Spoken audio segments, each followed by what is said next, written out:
Everybody, it's Dave Domenic. I'm the training manager here at Amplify Surgical, and I'm going to go through the dualX tray and implants for when you order a set for either demo purposes or a surgical procedure. The bottom part of the tray is universal to TLIF, PLIF, and lateral. From now on, I'm going to refer to TLIF and PLIF as TPLIF.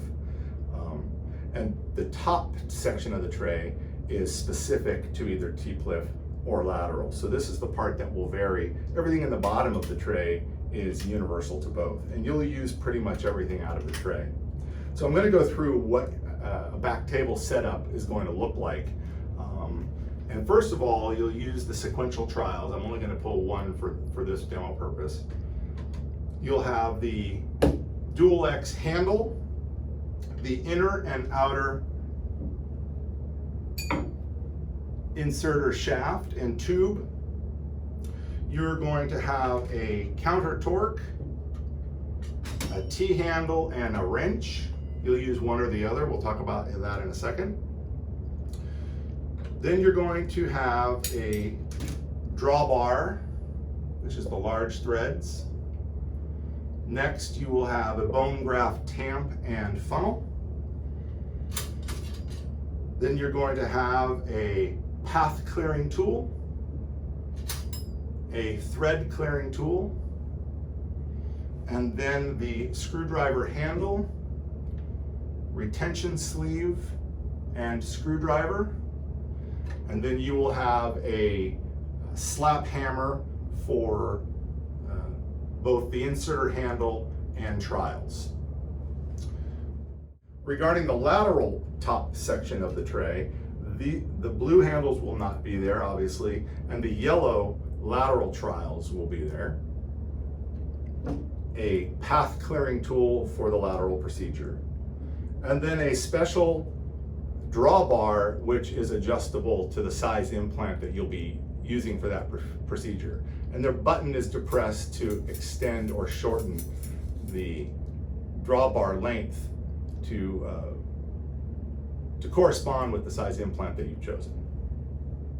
So now that everything's out of the tray, I'm going to help you set up the back table. First of all, you'll have the sequential trials set up. And you'll notice that these trials are different than shavers or other trials that you've used before. And there's a range of sizes on the paddle itself. The range represents the insertion height, and then the higher number represents the deployed height of the implant you've chosen. So in this case, this is 7 to 9. That means the trial goes in at 7 and is rotated 90 degrees clockwise, and that is the height of the implant, the dualX, once it is deployed. There's a range of those as well. So those are your trials. The inner tube goes into the outer tube. This is the inserter handle, and clicks onto the inserter handle itself. The drawbar will go in from the back of that. We'll talk about that in a second. And then the counter torque is used over the thumb wheel, and it's just a press fit. It fits on there just with no fixation. It just is a slide fit. You'll hear it click in place. The T-handle or wrench, don't confuse the wrench with the counter torque, is used to turn the handle, or the T-handle can be done in the same fashion. You'll use one or the other, but not both. The nice thing about the T-handle is it's nice and compact and can be used for a smooth deployment. The wrench is a little bit more torque and gives a little bit more force in a tight space, and it's going to be surgeon preference as well. The slap hammer can go underneath the inserter handle and can be held together and then slap hammered up. And it's also designed to be used for the trials as well. There's a little detente in there that will hold the handle portion to slap hammer that up. The bone graft funnel and bone graft tamp are used in the next part of the procedure. Bone graft, like a DB and putty, something flowable. We want to stay away from something fibrous or something with cancellous chips in it, just because we need graft to flow through that 5mm tube and then tamp down in place. And I'll show you this on the handle in just a second. And I want you to pay special attention to the laser mark there. We want the laser mark to go all the way down into the funnel, and I'll show you it on the handle. Otherwise, we are not going all the way into the disc space with the bone graft. The path clearing tool, again, has a laser mark on it. We'll talk about that in just a second. You'll notice that the thread clearing tool has several lines on it. For the T-cliff procedure, we want to make sure that the most distal line goes down through the funnel. The more proximal lines are for the lateral procedure based on the size of implant or length of implant we've chosen for that procedure. And then with an AO connection, the screwdriver gets loaded onto the torque limiting handle, and then the retaining clip screws all the way down onto that assembly. Make sure there's no space there with the thread portion. So when you put an order through customer service to receive instruments and implants, the implants will come in a case like this. And there's a predetermined bank to each level, T-lift, pliff, or lateral. And the boxes will come with the implants and final lockout screw already packaged. The green is pliff, the blue is T-lift, and the yellow is lateral. Corresponds to some of the instruments you've already seen before. And although you may see multi-level banks available, dualX is only approved for 2 contiguous levels. So even though you see a 3-level bank available for order, that's if you would have more than one case that day. So when the box is open for the implant will come sterile in a blue pouch like this. And I recommend leaving it in the blue pouch, and that way it keeps compressed while you're loading it onto the handle, and so it doesn't flail or splay apart during loading. So you can just fold the blue pouch back and find the base or the hub of the implant while keeping it compressed and maintained. The handle needs the silver lever up, 90 degrees up.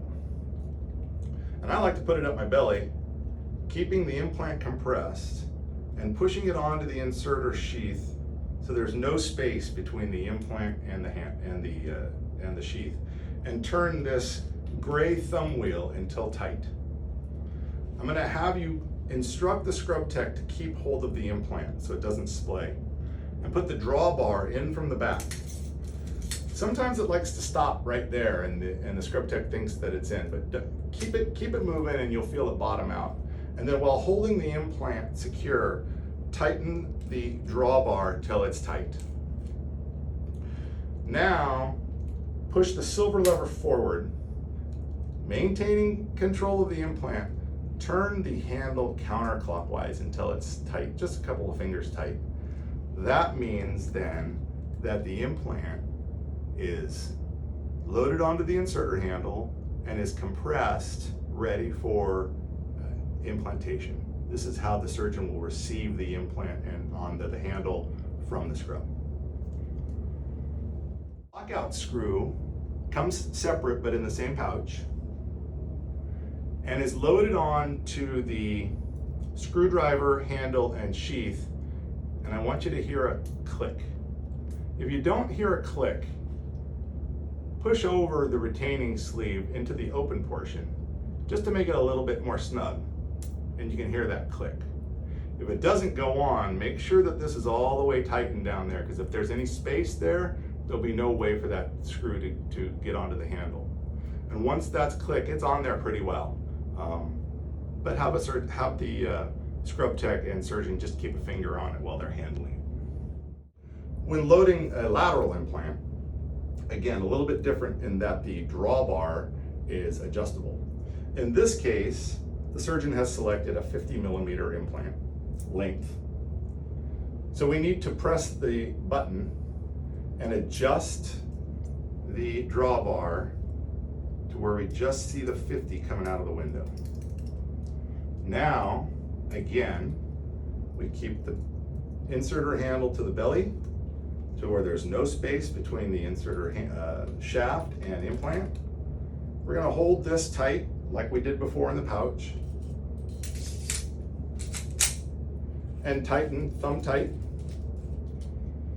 Keep hold of the implant, depress the silver lever forward. If for some reason it doesn't go forward easily, just adjust the drawbar ever so slightly and the silver lever will go down. And then turn it a couple of turns counterclockwise just to where that implant is compressed, ready for implantation. One note that there is a elbow, longer side of the lateral implant, and that is inserted anteriorly. The elbow is anterior. Just for your reference, the length of the paddle of the trial is 28 millimeters long. And the reason that's important is that the T-LIF implant deploys to 30 millimeters long. And the T-PLIF implant, which we're going to be demoing here in just a second, deploys to 25 millimeters long. So you can reference 28 and determine which implant there's room for in the patient's anatomy based on the length of the trial.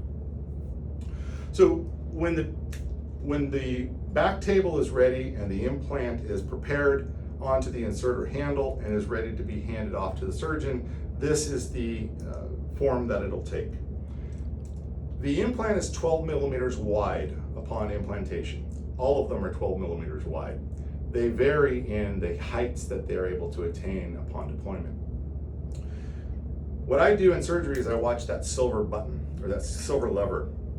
Whether I have the T-handle on or the wrench on, from across the room I can see that silver lever. And I count 5 revolutions. 1, 2, 3, 4, 5. I want you to look here. I have gone from 12 millimeters wide to 21 millimeters wide. But I've also, back here on the drawbar, gone from collapsed to laterally expanded. And that's the reference for the surgeon to know how much deployment or expansion in situ that has taken place is this laser mark that says collapsed and laterally expanded, lateral. Another 5 turns will take us to vertically expanded. And you can see that that's happened here. The nice thing about the T-handle is that it's a very easy, simple to deploy mechanism and accessory, but you can't see the laser mark. You have to take the T-handle off in order to see the laser mark as to how much deployment you've gotten, how much expansion you've gotten. The nice thing about the wrench is that you can see that laser mark the whole time. It's surgeon preference. All the while, we will have the counter torque then over the thumb wheel and maintaining the orientation of the implant. So there's 2 references. One is the rotation of the implant based on the counter torque, and the other is the deployment of the implant based on the handle. They operate independently. So that's rotation of the implant. We want to make sure not to be rotated. And then this is deployment or expansion of the dualX. Once the dualX is expanded and the laser mark is attained of vertical expansion, the counter torque can be removed. The drawbar then needs to be removed. And in order to do that, the silver lever has to be put back up to 90 degrees. And you'll hear a little click. If it doesn't go up to 90 degrees, we have to kind of turn this handle back about 3/4 of a turn. So if it doesn't go up easily, and I don't want them using a Cobb elevator or any other apparatus to lift that lever, I want it to come up simply. So about 3/4 of a turn, and that lever will pop up simply. It won't do anything to collapse the implant at all. The drawbar then can be removed quite easily. And now there are 2 silver tabs on the handle that get depressed and the handle gets removed, all the while the implant is in the disc space. The funnel then is put onto the assembly, bone graft is delivered, and again, we want to make sure that the laser mark here of the blue handle tamp, goes all the way down and disappears into the funnel. That way we know that we are delivering bone graft into the disc space, into the implant, and that there's nothing getting occluded here or blocked. We want to keep an eye on that laser mark. After all the bone graft is delivered, I like to take the funnel off because then I can see laser marks on our next procedure as well. It can be left on, I prefer it to be taken off.